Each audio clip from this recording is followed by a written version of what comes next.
is St. Alden's Hospital, 6 a.m. A quiet new nurse moved down the sterile hallway, her footsteps barely making a sound. "Hey, rookie, you here to fold linens or cry in the bathroom?" Mocking laughter trailed behind her. They called her the Mouse. Dead weight, a silent ghost drifting through her shifts. She kept her head down, focused on her work, ignoring the whispers that followed her like smoke. Then the floor trembled, a deep, unsettling vibration that rattled the windows. A deafening roar shook the entire building. A security guard burst through the doors, yelling over the noise. "Navy helicopter landing. They're asking for a SEAL combat medic." An officer stormed in right behind him. "Where is Specialist Keisha Marshall? We need her now." Keisha Marshall, 29, was a ghost of who she used to be. Ex-SEAL combat medic, elite. One of the few women to ever earn that title. She'd left the service after the catastrophic Nightfall Ridge mission, the night she lost her entire team. Every last person. That weight, that failure, that trauma. It had hollowed her out, left her unrecognizable even to herself. St. Alden's was supposed to be her sanctuary, a place where the biggest drama was a missed supply count, somewhere she could finally be quiet. She needed the simple, repetitive rhythm of civilian life to silence the ghosts of the battlefield. Her first shift, she'd hoped to blend into the sea of scrubs, become invisible. But her reserved demeanor, that quiet intensity, the very things she sought for peace, made her an immediate target. The staff saw a small black woman who didn't make eye contact or introduce herself. They assumed inexperience, incompetence even. They noticed how she hesitated when asked about her previous medical roles. They concluded she was timid, maybe even scared. Brenda, the charge nurse, a woman who thrived on power and intimidation, immediately sensed what she thought was weakness. "Rookie, you missed 2 steps on the supply count. Do it again. Faster this time. We don't have time for slow learners, Marshall."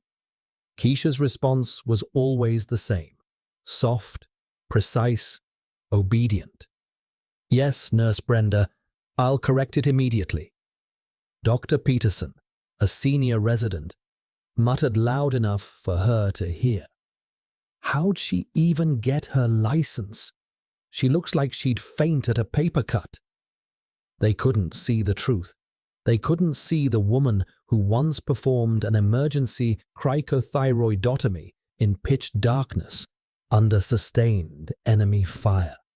They couldn't see the raw strength that allowed her to carry a 200-pound SEAL half a mile through hostile territory, while bleeding herself. The warrior was locked away. Keisha wanted her to stay gone. She just wanted to empty bedpans and chart IV drips without incident. But true confidence, like true trauma, never stays buried long. It always forces itself to the surface when the moment demands it. It happened around 9:30 that morning. The searing pitch of the code blue alarm cut through the floor. Patient 312, Mr. Harrison, a frail man scheduled for a minor procedure, had suffered sudden cardiac arrest. Chaos erupted instantly. "Crash cart! Where are the paddles?" Brenda shrieked, her voice tight with fear, fumbling for the right medication. "Someone grab the hurry!" Keisha moved. No shouting, no apparent haste, just continuous, efficient, almost frightening motion. She gently nudged Brenda aside, her voice cutting through the panic like a blade, quiet but absolute. Get the epinephrine. 2 milligrams. Immediately. It wasn't a suggestion. It was an unnegotiable military command, delivered with frigid calm. Brenda stared, too stunned to speak. Who are you to order me? You're the rookie. Keisha didn't engage. Her focus was entirely on Mr. Harrison's chest. Her hands locked together. She started compressions, deep, perfectly rhythmic, impossibly strong. She was counting internally, a life-or-death metronome ticking a perfect beat. The chaotic energy of the room immediately focused on her hands, her pace, her unshakable calm. 40 seconds, the exact time it took for the drugs to be administered and the defibrillator shock to restart the flickering heart muscle. Beep, beep, beep, beep. The monitor registered a rhythm, shaky but clear. Sinus rhythm restored. The room exhaled in a wave of crushing relief. Dr. Peterson, the man who doubted her nerve, looked down at her. His face was a mixture of awe and professional confusion. Where did you learn that? That precision? That timing? Keisha stood up, her face instantly returning to its familiar guarded mask. She offered only one simple, non-committal truth. I've worked in places where there's no margin for error. Error means death. Brenda, regaining her desperate need for control, immediately interjected. You acted outside of procedure, Marshal. We don't need rogue heroes breaking protocol here. Her voice cracked even as she tried for authority. Keisha simply bowed her head, pulling off her gloves. I apologize. I overstepped. It wasn't an apology for saving a life. It was an apology for the conflict, for being pulled back into the spotlight she despised. She was tired of fighting, tired of being the warrior. Mr. Harrison was wheeled out an hour later, stabilized. He caught Keisha's eye and gave her a tired but knowing smile. That young woman, he told his daughter later, has the hands of someone who saved hundreds of lives. I saw it in her eyes. Pure fire. Fate, however, had no interest in Keisha's quiet retirement. It was interested in the professional she'd buried. Barely 10 minutes after the cardiac arrest, the floor began to tremble again. This time, it wasn't a gentle shudder. It was violent, rhythmic shaking that rattled the entire wing. The deep, thunderous sound of heavy lift rotor systems became deafening. This was no routine airlift. This was a incursion.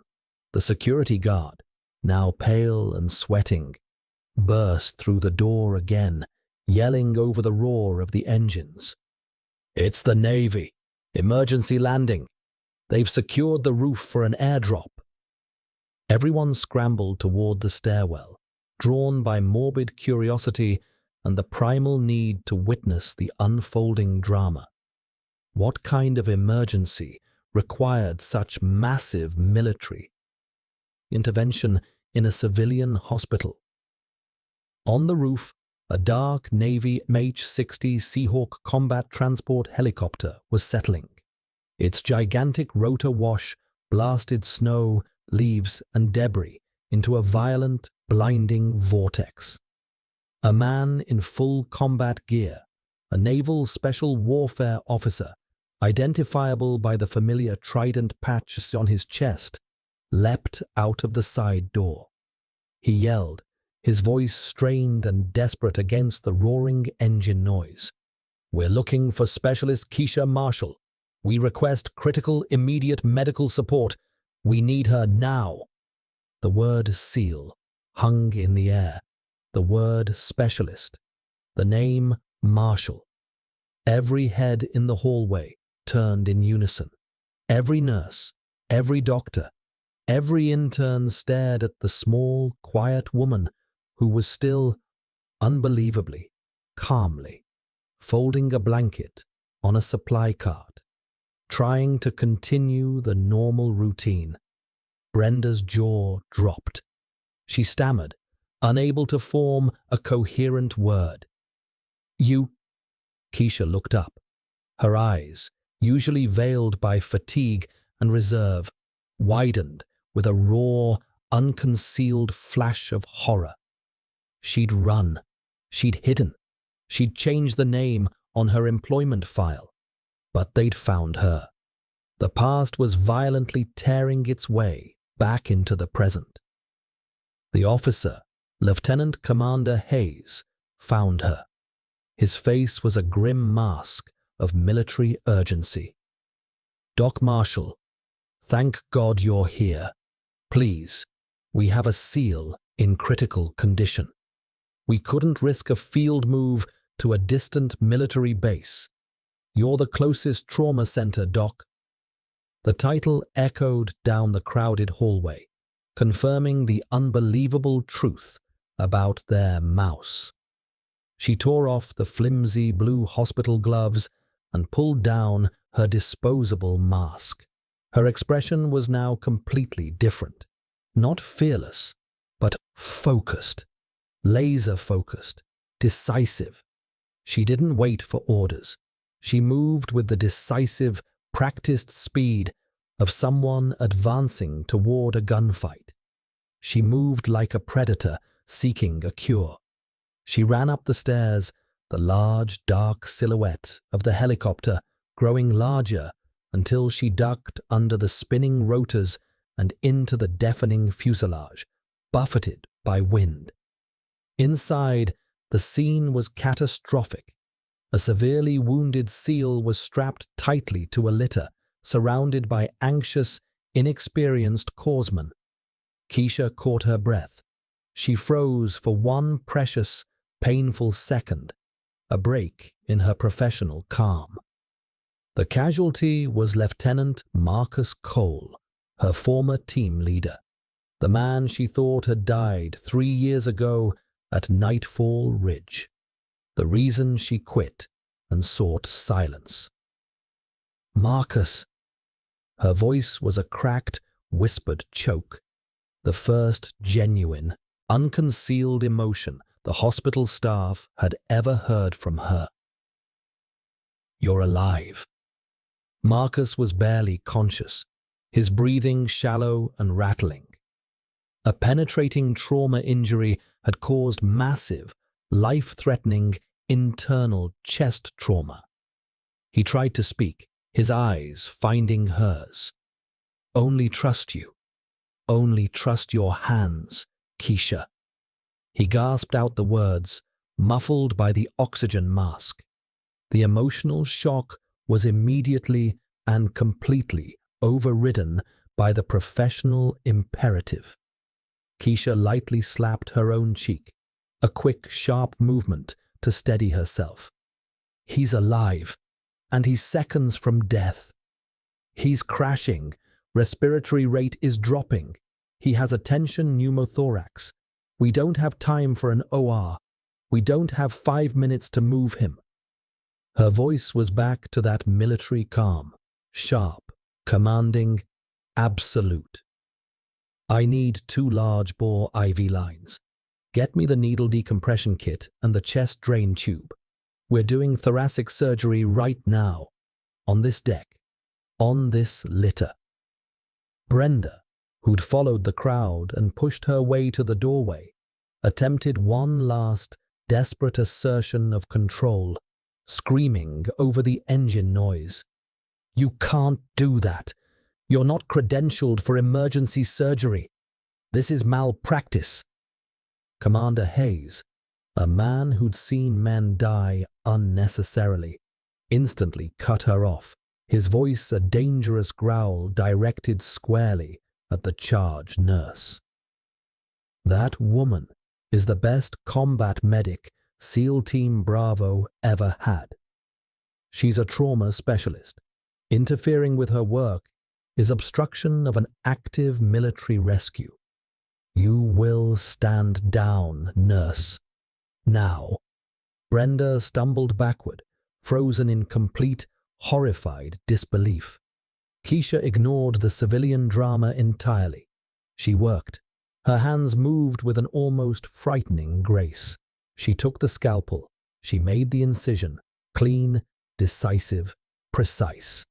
She inserted the chest drain, releasing the compressed air. The sound of the air hissing out into the fuselage. A life-saving, highly invasive procedure performed on a vibrating floor under the deafening roar of a Seahawk. It was a masterpiece of trauma medicine. Her hands, the hands they'd mocked for folding linens, were now performing the bloody, intricate choreography of life and death with unmatched efficiency. 12 minutes later, Marcus's vitals stabilized. His heart was steady. He would live. Commander Hayes, a man who'd witnessed countless acts of valor, stood rigidly, his eyes reflecting deep respect. He snapped a sharp, formal salute to the woman in civilian scrubs. "Doc Marshall, it's an honor. Welcome back." Later that night, one of the young Navy corpsmen, still shell-shocked by the impromptu surgery, spoke to a stunned hospital orderly. "I've seen her do that under heavy fire. She's a machine. But today, she was stronger. She had to save the only man who represented her past."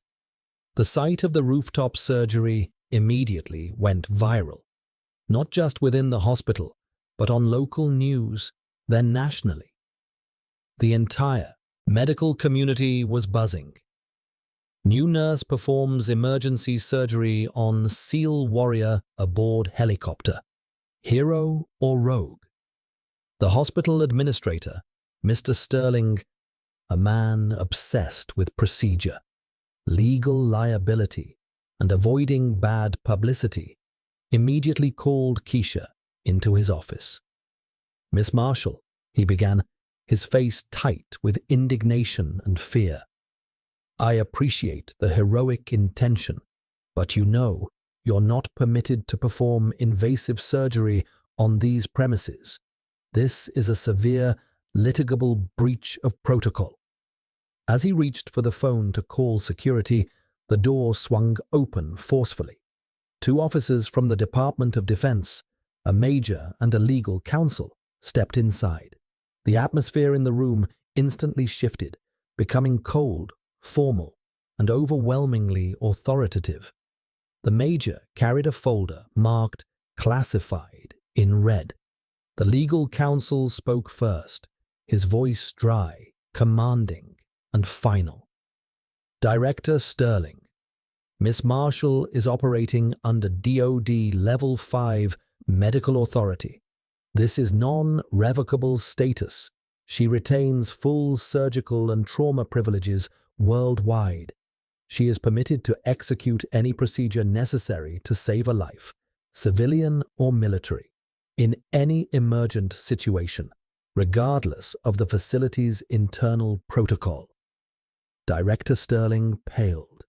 His indignation instantly melted into palpable fear of federal intervention and military authority. Brenda, who'd lurked outside the office with several other nurses, finally stepped in. Her previous scorn was replaced by genuine confusion and a desperate need for the truth. Who are you, really?" she whispered. The question echoed the fear and astonishment of the entire hospital staff. Keisha finally met her gaze. Her face held no triumph, no anger over the past mockery. She was simply tired of pretense, tired of running. "I was just someone who failed, and now I'm someone who tries to save the people others think can't be saved. The DoD officials weren't just there to clarify medical privileges.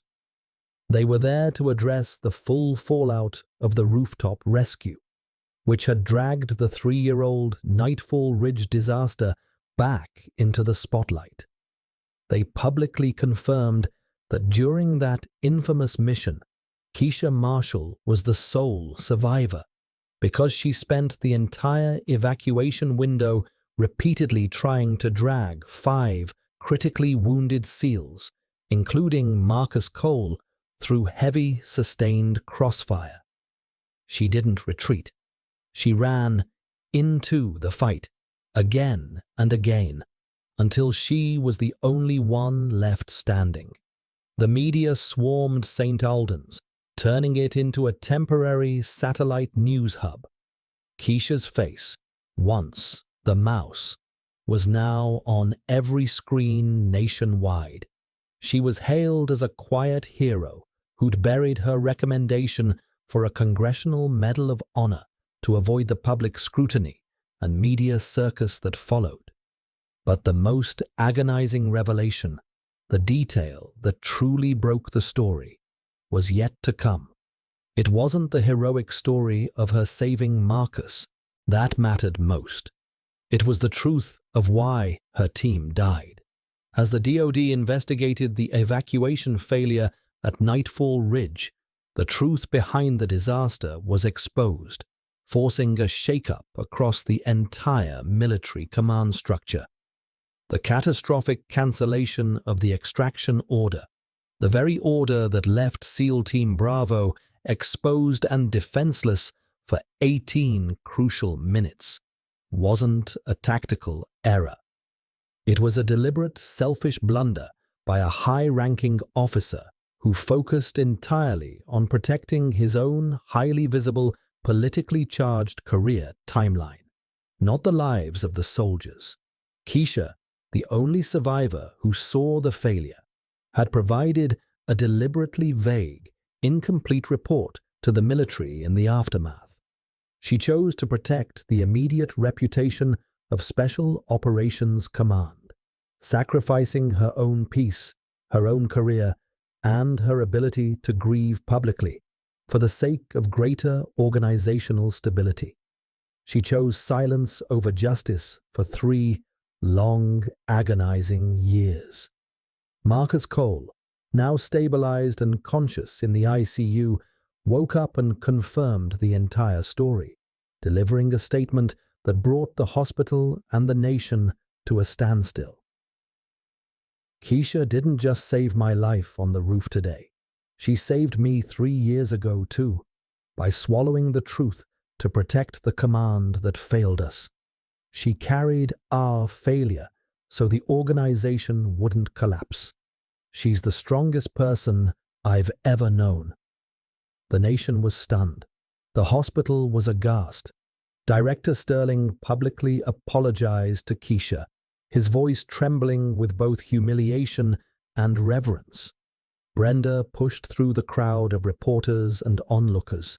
She was weeping openly, tears blurring her vision and soaking her scrubs. She fell to her knees in front of Keisha. "I was so wrong, Marshall. I truly didn't know your history. I called you dead weight, weak." Keisha placed a firm hand on Brenda's shoulder, helping her stand. "I've judged others too, Brenda, especially when I didn't understand their pain. We all carry things no one else can see." She'd been judged as weak, when, in reality, she was strong enough to carry the weight of the Navy's darkest secret and her own survivor's guilt. Dr. Peterson, the colleague who doubted her professional qualifications, watched the interaction from afar. He shook his head slowly. "I've never seen someone so calm when the cruelty of their past comes back to demand them. She's not just a hero, she's a force of moral nature." Keisha Marshall's refusal to capitalize on her moment changed the entire atmosphere of St. Albans Hospital. She sought no vengeance against her mockers. She sought reform.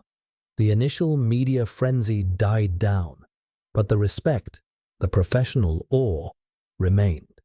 The hospital board, recognizing the profound impact of her quiet competence and moral strength, called a rare mandatory all-staff meeting. They expected a grand speech about military strategy and heroism. She stepped up to the podium, still in simple scrubs, standing at the exact same height she always did. "I don't want recognition," she said, her voice now clear and steady, the mouse entirely gone. "I only want this hospital to be a place where everyone is treated like a person, not something to be judged, not something to be degraded, and not something to be feared." Her words were simple, profound, and they struck everyone with the immediate, heavy impact of her military history. She was credible. Active and retired members of SEAL Team Bravo sent a collective public video tribute, thanking her for her silence and her strength. They officially dubbed her the Trident Keeper, the one who put honor above personal grievance. A powerful senator, deeply moved by her story and her refusal of credit, offered to award her the Congressional Medal of Honor for civilian courage, a rarely given distinction for non-military actions. Keisha politely but firmly declined the senator's offer and issued a public statement. "Give that recognition to the people who are struggling to save lives every single day in this hospital. They're the true heroes, the ones who run to the code blues, the ones who stand 16-hour shifts, the ones who endure verbal abuse and still come back. They deserve the honor, not me." Marcus Cole, now recovering quickly and near discharge, came to the meeting supported by a physical therapist. He intercepted Keisha outside the hall. "You ran from the shadow, Keisha. For 3 years, you used scrubs as camouflage. You hid the SEAL warrior inside the civilian. It's time to step out and lead." Keisha looked at him, the first man she'd failed and then saved. She nodded. The fear was gone. The acceptance was complete. It was time. Director Sterling, now a profoundly humbled man seeking genuine organizational change, offered her an open position. Any role, any salary. Keisha proposed a single, radical change that would utilize her high-stress expertise: the formation of the Marshall Response Team, a specialized unit dedicated only to the most critical, time-sensitive emergencies. An elite, hyper-efficient unit that operated on clear communication, decisive action, and zero tolerance for internal conflict or politics. Brenda, the charge nurse who'd publicly mocked her, stood silently at the end of the line of applicants. She wasn't smiling or confident. She was earnest. Keisha looked at her, expecting a formal explanation for the surprising request. Brenda only whispered, "I want to be your subordinate, Doc Marshall. I want to learn what real competence and real leadership look like. I want to be part of the change." Keisha smiled, a genuine, warm, radiant smile the hospital had never seen before. "I don't need perfect people, Brenda. I just need people willing to change. Welcome aboard." The Marshall Response Team became the symbol of the hospital's new, non-judgmental ethos, quickly achieving legendary status for their speed and success rate.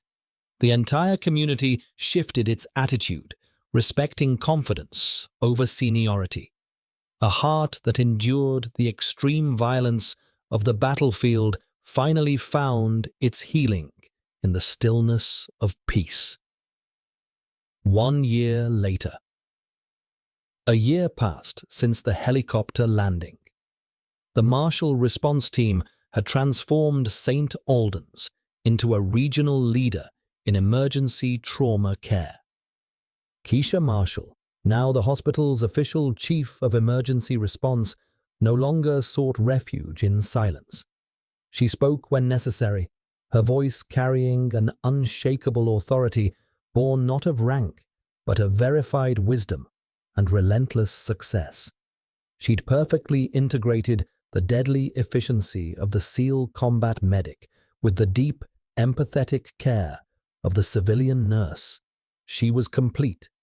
The ghosts of Nightfall Ridge no longer haunted her. They were laid to rest by the lives she and Marcus saved every month. Marcus Cole, fully recovered and now working as a strategic defense consultant, visited the hospital regularly. He was her permanent, unofficial partner in training the response team, bringing the highest-level military crisis management protocols into civilian medicine. Their bond was unbreakable, a partnership forged in trauma and cemented by purpose, a synthesis of strength and action. One day, a horrific school bus crash occurred. Dozens of casualties, each with complex priority needs. As the first victim helicopter landed, Keisha and Marcus were there. Keisha used the military's March triage system, massive hemorrhage, airway, respiration, circulation, head injury, hypothermia, for assessment. She wasted not a second. Marcus, victim 3, massive bleed to the right leg, immediate tourniquet, then IV access. Brenda, victim 5, partial airway occlusion, set up for intubation and have the cric kit ready if it fails. Her words were a constant stream of commands, so clear they were impossible to misinterpret. Marcus stood beside her, not as a consultant, but as an action coordinator, keeping the environment safe and focused. 3 ambulances coming in 15. Keep the lane clear. No one looks back. Team A, maintain the respiratory rhythm for patient 2. Their synchronization was a dance of life. Keisha's calm was mirrored by Marcus's decisiveness. They were 2 halves of the same philosophy. In chaos, only cold professionalism can beat death. The lesson of the mentor. One day, a young nurse named Chloe, fresh out of school and recently moved to the Marshall response team, approached Keisha in the clean, organized supply room. Her hands trembled slightly as she spoke, fear choking her voice. "Chief Marshall," Chloe began anxiously, "I'm afraid I'm not good enough. When the pressure hits, I'm terrified I'll make a fatal mistake." Keisha turned, her face calm, her eyes reflecting the fear she once knew. She took the young nurse's shaking hand, grounding her. "I'm afraid too, Chloe," Keisha said softly. "I was afraid when the rotors were spinning and I had to cut Marcus's chest. I was terrified when I had to choose to carry the Navy's failure instead of revealing the truth. I was afraid, but I took one more step forward. We all feel that fear. It never fully goes away." Keisha then showed Chloe a simple technique she'd learned during SEAL training, the tactical pause. When the panic hits, Keisha instructed, do the 4-7-8 rule. Inhale for 4, hold for 7, and exhale slowly for 8, just once. In that moment, Chloe, you're not a scared person. You're an information processor. You're converting fear into data. Trust your training. You're here because you're ready. Chloe tried it and felt the calmness spread. She learned that the discipline of the body could govern the chaos of the mind. Conclusion. Purpose and closure. Keisha was no longer an individual. She was a symbol, a teacher. She not only led the response team, but became a mentor to the entire hospital, teaching them how to face injustice, doubt, and fear. She'd learned that her role wasn't to run from her past, but to use it to light the way for others. The final scene. Keisha stands alone on the roof of St. Alden's as the sun begins to set, gloriously painting the western sky in fiery oranges and soft purples. She's conducting a final security check of the landing zone, now a permanent, respected feature of the hospital.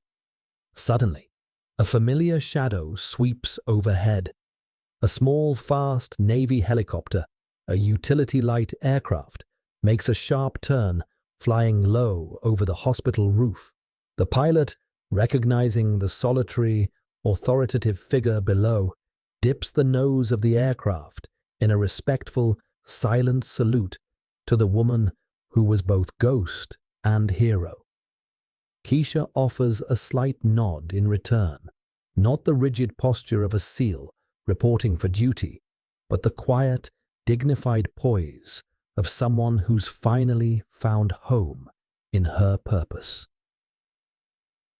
The symbol of the closed loop.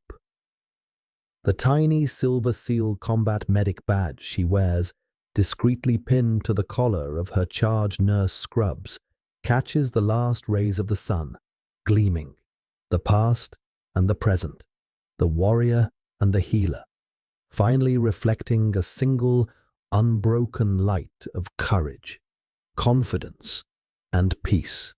Keisha Marshall didn't need a Medal of Honor to prove her worth. She needed to save the man who symbolized her failure, to prove it to herself. Her journey is a testament to the quiet strength carried by the underestimated and the profound, transformative impact of choosing compassion over judgment. If this story moved you, share it with someone who needs to hear it today. Real courage lives in everyday heroes.